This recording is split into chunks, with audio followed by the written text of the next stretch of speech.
Le chikungunya n'est pas une maladie récente. Le virus a été isolé pour la première fois dans les années 50 en Tanzanie. Depuis, on dénombre deux principaux foyers de chikungunya, l'un en Asie et l'autre en Afrique. Mais c'est en 2007 que fut identifié le premier foyer européen de chikungunya au nord-est de l'Italie. Ce moustique a toujours existé dans le sud de la France. Le problème, c'est qu'il prolifère actuellement. Et ce que l'on craint, c'est que, parce que normalement le virus, il faut qu'il y ait des conditions de température en fait. Et donc, comme on parle de réchauffement climatique, la crainte ce serait qu'effectivement, donc s'il y avait vraiment réchauffement climatique, que le virus s'acclimate et que la symbiose entre le virus et le moustique qui est présent, mais qui actuellement n'a pas les conditions climatiques qui lui permettraient. C'est valable d'ailleurs aussi pour le paludisme. Le paludisme pourrait aussi revenir. Bien qu'il n'y en ait plus. Mais on a les moustiques, on n'a pas la capacité. Les moustiques n'ont pas la capacité d'avoir un cycle qui leur permette de transmettre, d'avoir le réservoir du paludisme et d'être transmettre. Si les conditions climatiques changeaient de manière aussi importante que certains le disent, on pourrait envisager qu'il y ait des cas de transmission de paludisme, de chikungunya et d'autres maladies d'ailleurs. 40% de la population touchée, 248 morts, ce sont les résultats de l'épidémie de chikungunya sur l'île de la Réunion. Outre les risques mortels de ce virus, les personnes peuvent garder des séquelles de la maladie durant plusieurs mois, voire plusieurs années. Le chikungunya, à l'occasion de cette épidémie, on s'est rendu compte, parce que ça a longtemps été considéré comme une maladie qui n'était pas très grave.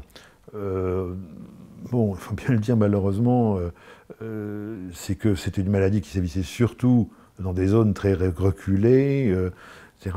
Bien qu'on ait eu quelques épidémies dans des zones plus, plus industrialisées, je veux dire, ou plus développées, et dans les années 50 par exemple.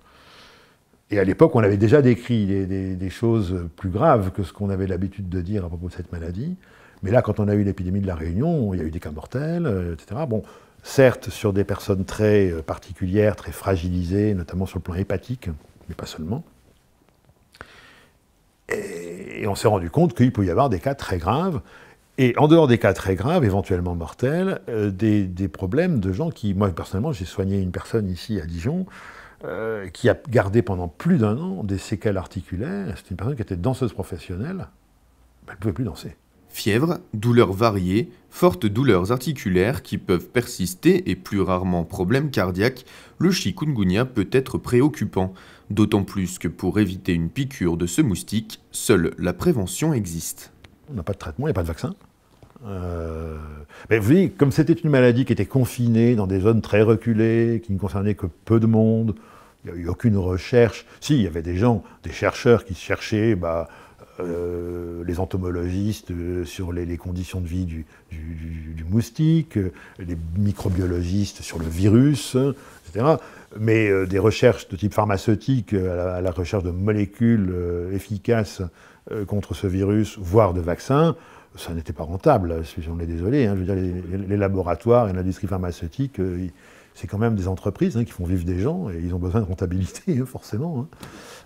Donc, ça n'était pas un créneau porteur, comme on dit. Donc, il n'y avait pas de recherche sur ce plan-là. Une réaction?